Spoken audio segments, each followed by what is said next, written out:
So there is this new book out called What Happened to the USMNT The Ugly Truth About the Beautiful Game. And in it, primary author Steven Mandis makes a few assertions and claims about a supposed American way of playing soccer, which includes a style and tactical approach that is somehow uniquely American and that it makes up the USMNT's identity. Now, these are the things that I will primarily be debunking. Also, I don't think this book is necessarily terrible. It has a lot of good parts and makes some solid points, but there are others that are not so good, and those are the ones I'll be focusing on and presenting counter arguments to. So, without further ado, here is What Happened to the USMNT Debunked.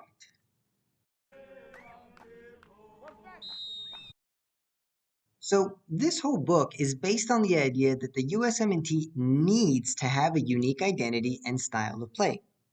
And to prove this, author Steven Mandis gives examples of other clubs and national teams that, in his opinion, do have unique identities and styles of play. Now, at the international level, he mentions the Dutch total football and Spanish tikitaka, and he believes that these are tied to each country's national identity. Problem is, they're really not. For example, tikitaka. This is a style of play that focuses on maintaining possession and progressing the ball through short to medium passes, primarily through the midfield. Obviously, there is more to it than that, and there are several videos on YouTube that explain this style more in detail, which I'll link in the description below. But does this style somehow belong to the Spanish, or is it somehow tied to their national identity? Not really, no. This style wasn't even invented by the Spanish. German and Dutch teams utilized forms of this style as early as the 1930s and 40s. The reason tiki-taka is associated so much with Spain now is because they adopted it back in 2006, and other Spanish teams, namely Barcelona, did as well to great effect under Pep Guardiola. But it is not a uniquely Spanish thing, nor something that you can arbitrarily tie to their national identity. Also, fun fact, Guardiola himself, despite being inextricably linked to this style, actually hates the term and denies that his teams have ever used that style. Now, although the Spanish national team is deeply associated with the style, then they had immense success with it, but again, they merely adopted it back in 2006. But the national team has existed since 1920. So is it fair to claim that tiki-taka is Spain's unique style and identity when they have only used it for less than a third of their existence? Also, the fact that they adopted this style means that they were willing to change styles in the first place. They didn't play that way before 2006. And according to Steven Mandis, changing styles equates to losing one's identity. So using his own logic, Spain was in danger of losing its identity by adopting the tiki-taka style in the first place. Imagine if somebody in the Spanish media suggested something like that, objecting to the change by claiming that they were going to lose their identity. If there was, then that person was a bit of a moron because, as we all know, Spain went on to win 2 Euro Cups and a World Cup, and between 2008 and 2012 were largely considered the best team in the world. All because they were open and willing to try something different that complemented the players in their national team pool at the time. And so the mentality of this is the way we have always played, and so it's how we should always play, is actually pretty dumb. It's backwards thinking that leads to tactical stagnation rather than tactical evolution and progress. And in fact, the way many styles of play come about is usually by analyzing past tactics and changing and building upon them. Tiki-taka itself, for example, is derived from total football.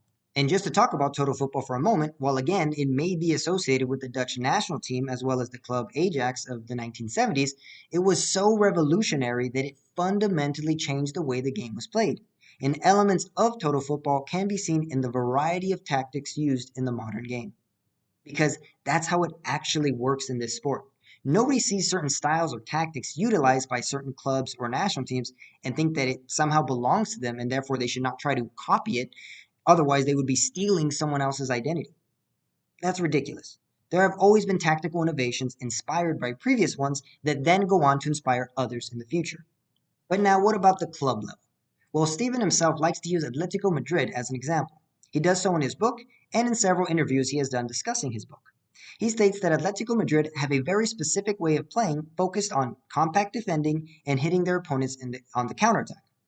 But what seems to go completely over his head is that this is not the Atletico Madrid way. It's the Diego Simeone way.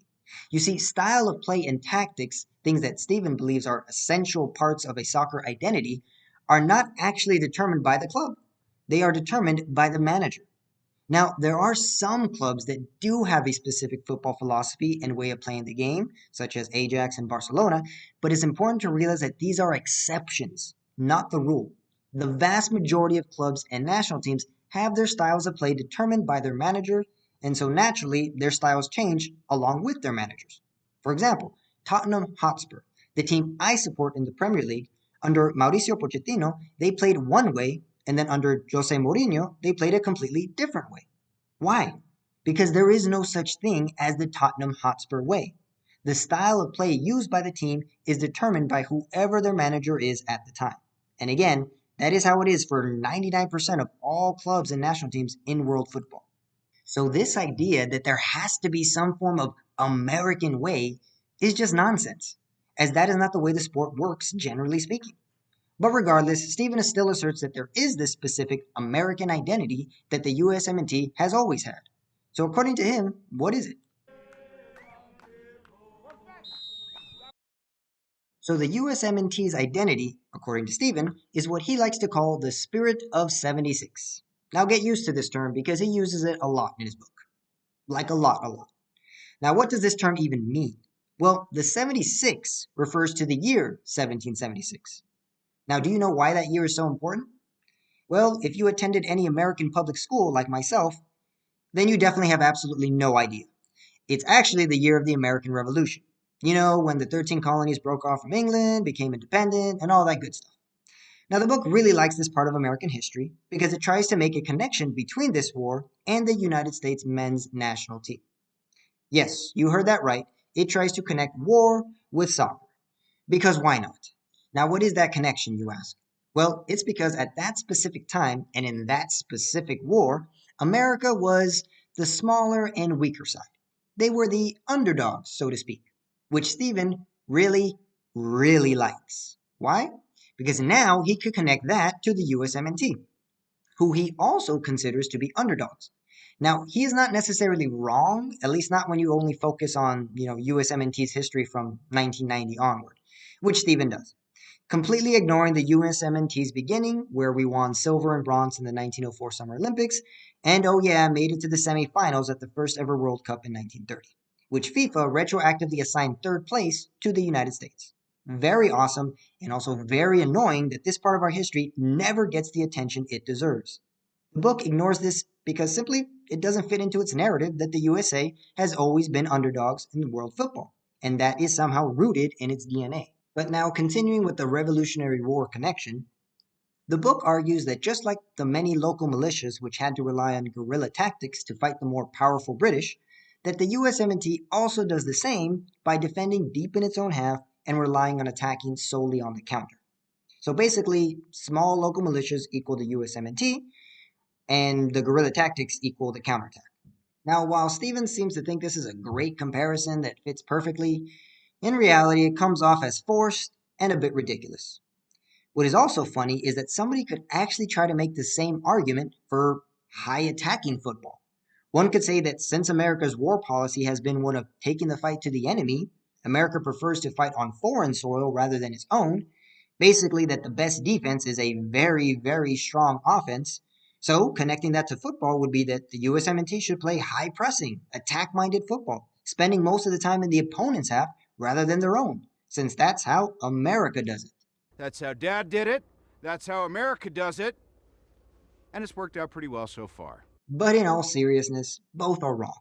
War and football have nothing to do with one another, so the way America fights its wars should have no bearing whatsoever on how it plays soccer. And Stephen also believes and asserts that somehow the underdog is part of the American psyche. He states, and I quote, Americans appreciate the courageous underdogs who break traditional rules, sacrifice, and turn perceived weaknesses into strengths. Americans root for underdogs. That's everybody, Stephen. Seriously, everyone loves a good old underdog story. In fact, world football is full of them. Germany winning the 1954 World Cup, which we'll talk more about later, Denmark winning the 1992 Euros, and Greece winning the 2004 Euros, which he himself talks about in his own book. All of these were celebrated in Europe and across the world. So not sure why he talks about being inspired by underdogs like it's a uniquely American thing. It's not. He also tries to say that Americans don't care that much about winning as long as their teams, try hard and do well.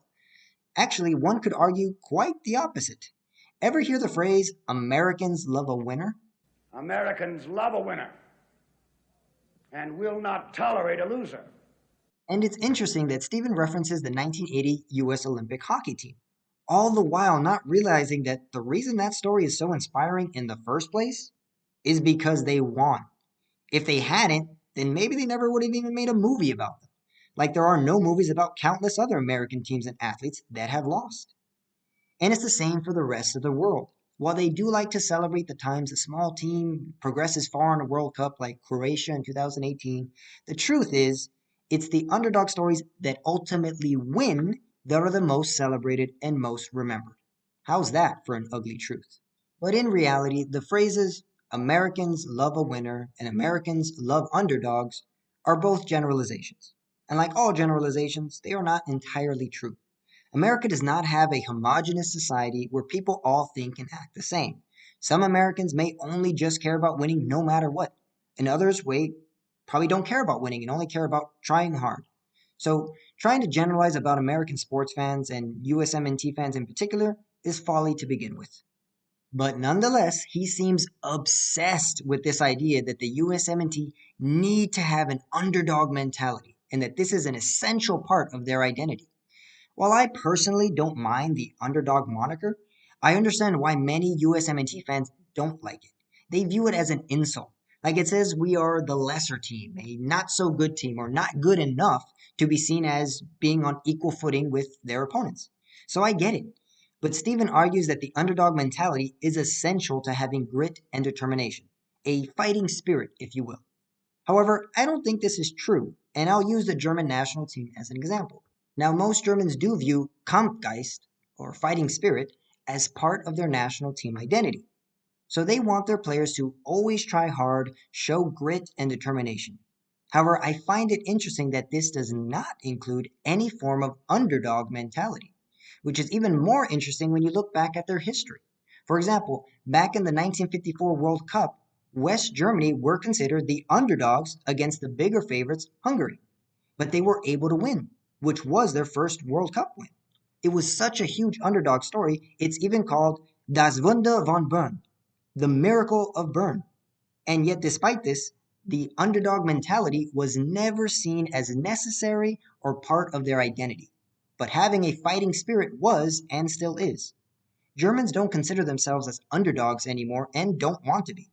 They want and expect their national team to be confident and dominant. So, this idea that you need an underdog mentality in order to show grit and determination is simply not true. The German national team disproved this completely. You can be confident and dominant while at the same time showing grit and a fighting spirit, which is exactly what I think most USMNT fans want from the national team. So far we see that Steven's Spirit of 76 includes an underdog mentality, which I disagree with, but I am not totally opposed to, grit, determination, and a never say quit attitude, which I do agree with. But that's not all there is. There is a third piece to this puzzle, and it's the worst one. Ready? It's that the US should only play defensive, counter-attacking football. Now, to prove this point, and that this style is somehow deeply entrenched in the USMNT's identity, he goes on to summarize the history of the USMNT starting in 1990 to current. Now, to his point, yes, the USMNT did play very defensive, counter-attacking football in that time period. Did it work? Well, kind of, I guess. Yeah, we won some games, but lost plenty too. The problem with this system is that it makes teams sit back and invite pressure. And at that point, it becomes a numbers game. How many shots does it take to get a goal? If you allow shot after shot, odds are one of them is going to go in. So naturally, this system requires a very good goalkeeper, and when the US has had one, like Brad Friedel and Tim Howard, then yeah, it kind of worked. But even then, it kind of didn't. For example, 2014 World Cup against Belgium. Tim Howard made a record of 16 saves. Absolutely incredible. But we still lost. Just goes to show that with this system, your goalkeeper can put in a superhuman performance and still lose. And if that is the case with a fantastic goalkeeper, what happens when you don't have such a great goalkeeper? I don't mean to talk smack about Zach Steffen. He is by far our best goalkeeper at the moment, but I don't think it's such a controversial thing to say that he really isn't the best shot stopper. So is it really such a good idea to sit deep and allow teams to pepper his goal? Well, Steven Mandis seems to think so. And that brings up another problem with this system. It doesn't seem to fit very well with our current crop of young and extremely talented players. Imagine if we forced this system into our current team. It would be a disaster. Our backline is easily the weakest part of our team right now. We don't even have a consistent center back pairing. John Brooks is by far our best defender, and we still don't know who his full-time partner is, or should be. Both of our fullbacks, Anthony Robinson and Serginho Dest, are better in attack than in defense. So imagine if we told these guys, hey, just sit back, defend, and soak up all kinds of pressure. Yeah, it's not going to work. We are going to get killed. All it would do is expose our biggest weakness and allow teams to exploit it. Ridiculous. But Steven does not believe that we should change this tactic at all, because in doing so, we would be losing our identity. And again, he likes to bring up Atletico Madrid here. Now, anyone following Los Colchoneros this season will have noticed something interesting. They changed systems. Yes, even Diego Simeone himself, the patron saint of the low block, showed he was willing to change and change big. Simeone decided to change his long-held, highly defensive and compact 4-4-2 system for a more flexible and possession-based 3-5-2. And why? Because the players, with more attacking talent like the likes of João Felix, Thomas Lemar, and of course the newly arrived Luis Suarez, it's reported that the players themselves spoke with Simeone and told him that they wanted to play more attacking football. How did he respond? Did he say, no, we can't, because then we'd lose our identity? No, he said, okay, let's do it. And Simeone himself clearly realized that it was time to change as well. To quote an article that discusses this, it says, there was no longer any point in the whole team sitting deep near the penalty area and firing a long ball forward for the 34-year-old Luis Suarez to chase. Simeone realized that his best players didn't fit in with his old system. And it's exactly the case with the USMNT today. It no longer makes sense for us to use a deep low block and attack on the counter when we have a shaky back line and goalkeeper. And instead, as they are much better with their feet and can play out from the back, they fit in much better with the possession-based system that Berhalter is currently using. So to summarize my thoughts on Steven's Spirit of 76, I don't really like, but also not totally opposed to the first part. I agree with the second part, but really don't like the third part. And it's not because I necessarily hate the defensive counterattacking football. I actually don't mind it that much. It's the fact that Steven wants it to be the only way we play. That's what bothers me. The closed-mindedness and refusal to change is what rubs me the wrong way. He comes off as some old-timer going on and on about the good old days that never actually existed outside of his own head, complaining about all the changes the new generation is making. It's like, okay, boomer. I've made it very clear that I don't subscribe to the idea that there is some American way of playing soccer, nor do I think that it's somehow necessary to have a specific identity. But I could be in the minority here. And if so, fine. If people are so obsessed with identity and whatnot, fine. But it should only include things like the fighting spirit, having grit and determination, never willing to give up or give in. That stuff's great. But when you start trying to include specific tactics, it's like, nah. Tactics come and go. You shouldn't get so attached to them. Also, change the name. I'm sorry, but Spirit of 76 is a bit of a mouthful, and it comes off as forced, cheesy, and lame. I could see some of the more ultra-patriotic types maybe liking it, but thankfully, I think the majority of the fandom probably won't. It won't catch on. So change the name and only include the grit and determination stuff, and we're good to go. Now, Steven also brings up some very good points about team chemistry and familiarity with the system, and I agree with him here. But I'll have to discuss this in greater length in the second part of this video because there is still so much more to unpack and discuss. But I'll just end the video with this. Steven spoke of certain teams such as the Spanish national team and Atletico Madrid as examples that proved his point. Ironically, they actually do the exact opposite. Both were willing to change and adopt completely new systems in order to fit their players, and it led to success. There is no reason why the USMNT can't do the same. And once again, I want to reiterate that I don't think this book is all bad. It makes some good points and some that I absolutely agree with, which I'll discuss more in the next video. And I do encourage all fans to check out the book for themselves and come to their own conclusions about it. Don't forget to like the video if you have enjoyed it, and thanks for watching. This is American Soccer United, the place where American soccer fans unite.